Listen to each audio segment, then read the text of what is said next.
Vandag wil ek bietjie verder met julle deel oor ons kerk en soos julle kan sien die hele rebranding, as ek die Engels kan gebruik, so wat gebeur het. En die skrif wat net by my hart heel uit opkom is ken 'n boom aan sy vrug, nee. Nou ons kan die mooiste logos hê en ons kan die mooiste prentjies hê of ons kerk kan die mooiste wees, maar dit beteken niks as ons nie vrug is nie. En dit is die hart agter om dit te dra, of as ek 'n hemp het met daai logo of my kerk daai logo het, is dat dit sinoniem is met vrug. Maar die logo self en die prentjies en die branding kan nie vrug dra nie.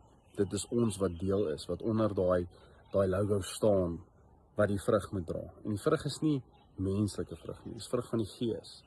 So mag ons strewe daarna, dat die Heilige Gees so in en deur ons werk, dat sy vrug sigbaar is, en dat ons waarde gee in alles wat deel is van ons kerk, deur die Heilige Gees wat in ons werk, en dat dit nie gebaseer is op enigiets fisies nie, maar dat daai innerlike vrug gekenmerk en sinoniem sal word met ons gemeente.